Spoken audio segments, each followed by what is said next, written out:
You're watching The Source on CNN Philippines. I'm Pinky Webb. Some groups expressing concern over the granting of ABS-CBN frequencies to allies of the Duterte administration, calling it an almost midnight deal. Digital TV 16 and analog TV 2 were granted to Advanced Media Broadcasting System, or AMBS, which is linked to billionaire and former Senator Manny Villar. Channel 23 was awarded to Alio Broadcasting, the operator of radio station DWIZ, which was founded by the late Ambassador Antonio Cabangon Chua. His son, Edgardo Cabarios Chua, is the chairman of Alio Broadcasting and 9 Media Corporation, which operates CNN Philippines, while Channel 43 will go to the broadcasting company owned by Pastor Apollo Kibuloy, President Duterte's former spiritual advisor. Let's go straight to the source of the story. We have NTC Deputy Commissioner Edgardo Cabarios. Mr. Cabarios, welcome to the source. Maraming salamat po sa inyong oras. Yeah, good morning, Ma'am Pinky, and good morning to all. Thank you very much po. Thank you for your time, sir. So unahin na po natin yung mga frequencies just to understand first the process and the situation that were initially or previously rather being used by ABS-CBN. Ilan ho ba yung kanilang frequencies in total? Sa television po, no, ABS-CBN has Channel 2, Channel 16, used to be assigned to Channel 2. Channel 2, Channel 16, and Channel 23, previously assigned to ABS-CBN, which were recalled. Okay. Yung Channel 2, yung analog, which was Channel 16? Was this Studio 23 or was the Channel 23 Studio 23? No, yun pong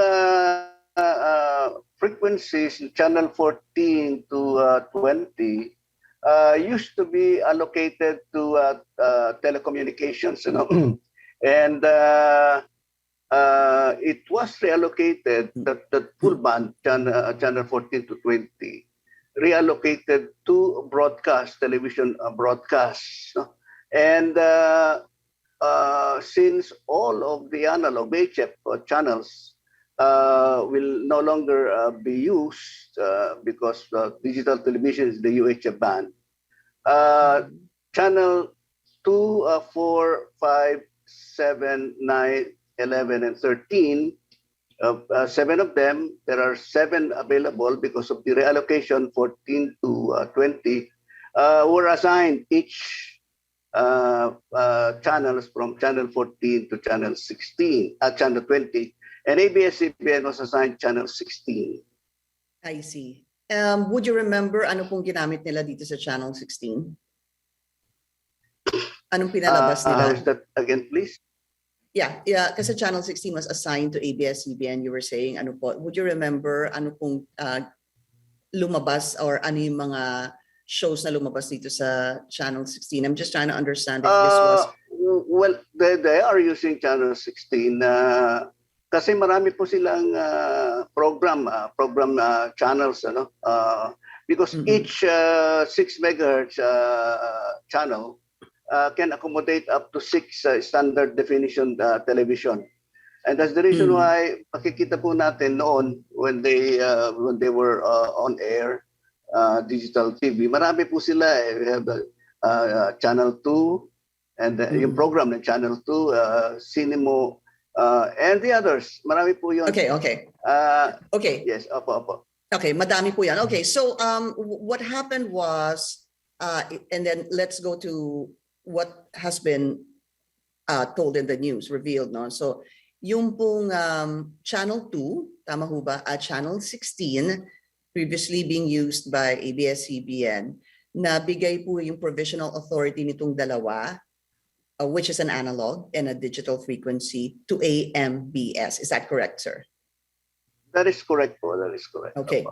And to follow that up, you, the NTC, had actually sought the legal opinion of the DOJ. Exactly what was the concern of the NTC regarding this? What kind of question were you trying to have answers from the DOJ? Yeah. First po kasi is these frequencies, so these TV channels were recalled in the middle of 2020, if I'm not mistaken. And more than 1 year na po na unassigned and unutilized. And frequencies, radio spectrum is a limited public resource, and this limited public resource should be used for the benefit of the public good and public convenience. So the commission thought that more than 1 year na, so let us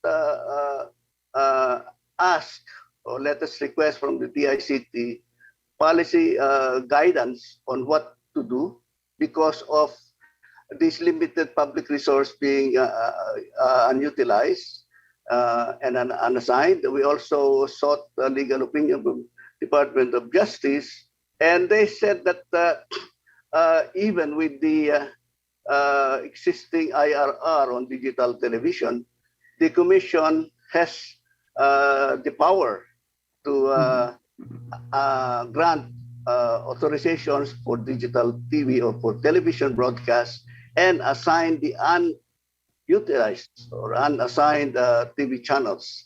So ito po yun, no? Because as I've said, matagal na more than 1 year is not being utilized. So it is disadvantageous to the public. And then after receiving the guidelines and the opinion from the Department of Justice, and we also sought guidance from the Office of the Executive Secretary, and they said that it is within our mandate, considering that this limited public resource still unutilized or unassigned. So we proceeded.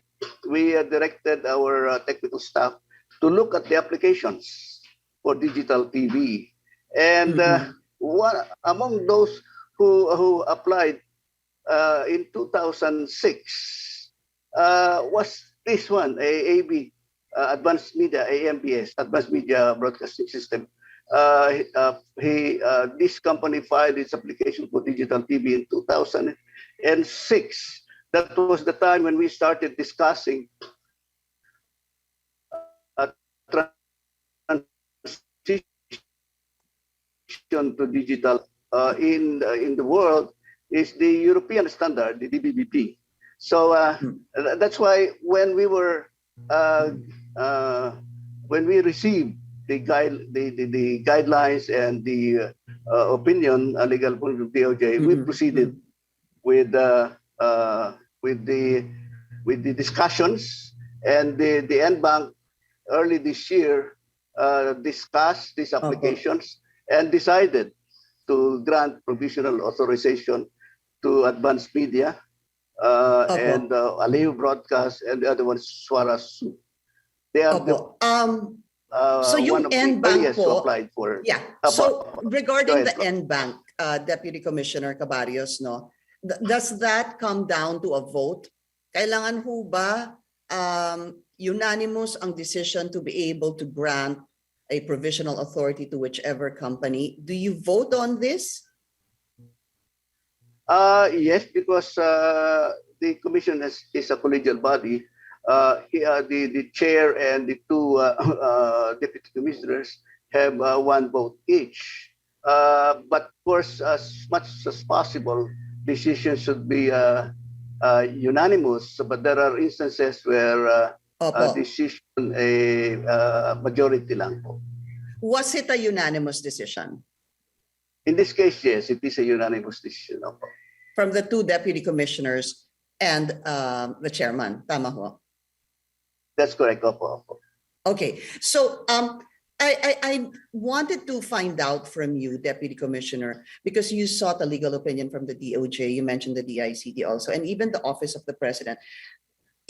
Is this situation so unique, what happened, that you had to seek that, or you sought a legal opinion from the DOJ? In other words, is there no precedent na pagbabasehan ninyo that you had to seek a legal opinion?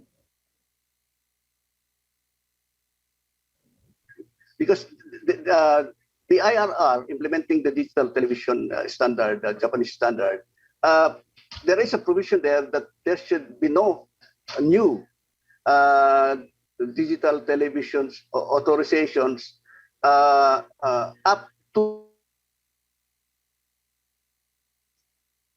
the shut-off, analog shut-off, or full migration to digital television. It is in that IRR, and because it is there, so we have a legal issue, we have a legal question, and Which then was what? that's why we sought Opo.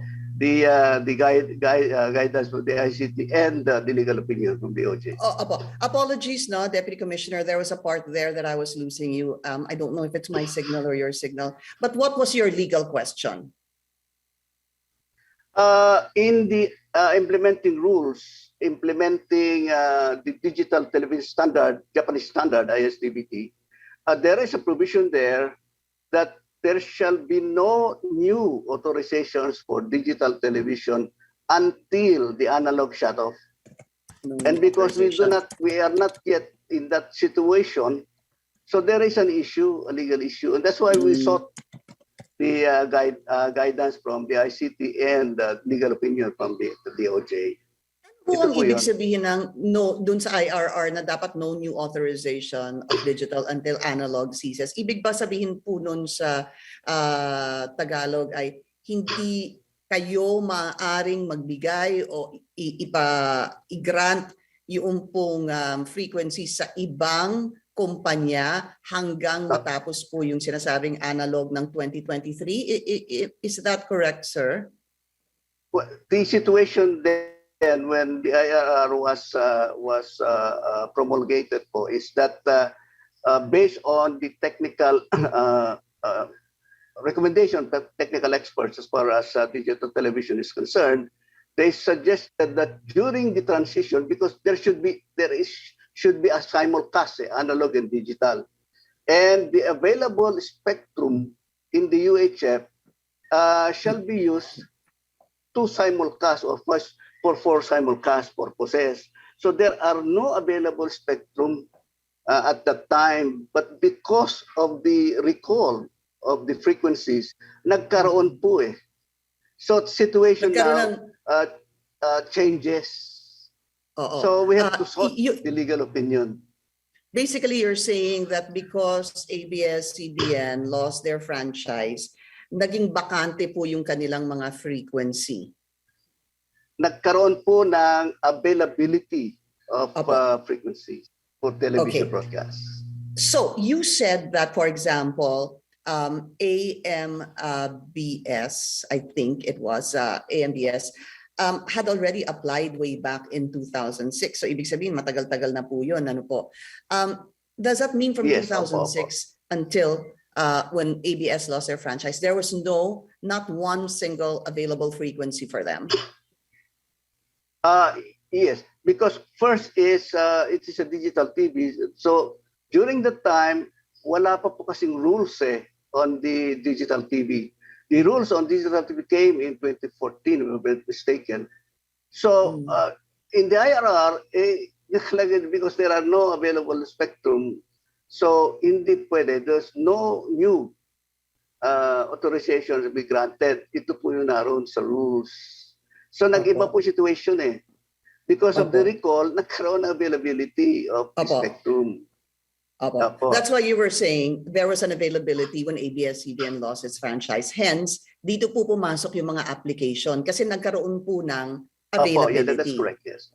So there was no availability prior to ABS-CBN losing its franchise. That's correct. That's correct, opo.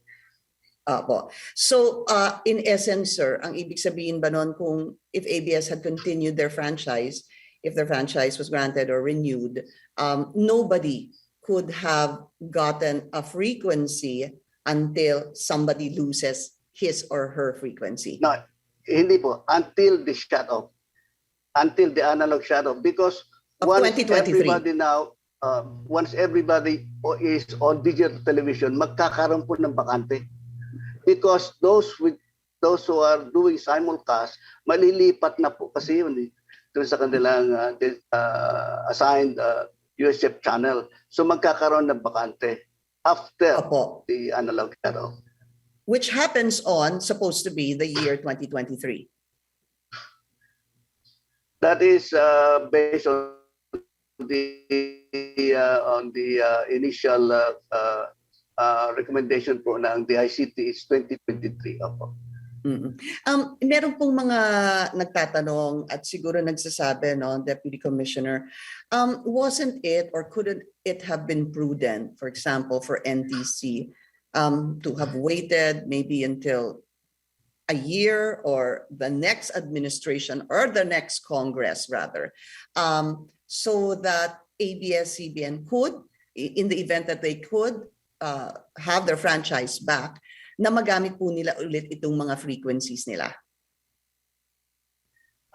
First po kasi is we have considered that, but the primary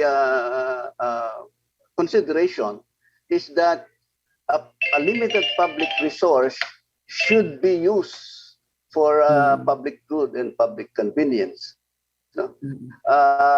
Delays will just delay the giving of convenience to the public. So yun po isa. Second is, if ABS-CBN would be able to get the congressional franchise, it will be a new franchise that they have to apply for authorizations with the NTC. After they get, yes, and Opo. And nakapila po yan eh. So marami po sila. And what I saw an interview of yours, sir, sabi mo 2,000 pa po ang nakapila, tama ho ba? Ano, hindi ko alam ang exact number, but there are applicants. Nauna po kasi ito mga 2006, 2007, meron pong applicant in 2017 yata, I'm not mistaken, 2018 and 2019. Meron and how many would they be? I do not Roughly. have exact information now po. Okay, so just moving forward, if they are granted a franchise, ABS-CBN, that means they have to again apply they have to apply with the NTC. Ano po? At dahil may interview din po kayo, please correct me if I'm wrong, sir, na ang pag-grant po ng provisional authority ay first come, first serve. Ibig sabihin ho ba, nandun ho sa huli ng listahan ang ABS-CBN sakaling po mag-apply sila? Kung sakali, yes. Kasi ang titignan kasi first is yung sa pila, nakapila ka. Then we will check the legal qualification, if it is legally qualified, technically qualified, and financially qualified, then a grant authorization is given. Ito po yung sinusunod. But if you take a look at digital television po kasi is 1 6 megahertz channel can have up to 6 program channels. So marami po kasi yan eh. Yeah. So if you have the authority, you can join others, no, to build a single transmitter. You share the cost and you go on air. So In one hindi time. po problema once we go into digital television already. Just very quickly, sir, I have 30 seconds left. Yung sinasabi kasing first come, first serve, ganun po talaga ang a policy sa NTC. Yung unang mag-a-apply, yung pinaka-huling nag-apply, yun po ang i-check nyo. And if they pass certain qualifications, or if they don't, you go to the next one? Yeah, these are considerations. And the first is you consider the dates, no, sino nauna. Then take a look at compliance. Okay. Kung hindi nag-comply, then you go to the next, etc. Until the last one. All right. So Okay. ganun po yun. I wish we had more time, sir. I wanted to discuss this further, but we've run out of time. Apologies for that. So, NTC Deputy Commissioner Edgardo Cabarios, sir, maraming salamat po sa inyong oras. And thank you for joining us here on The Source. I'm Pinky Webb. You're watching CNN Philippines.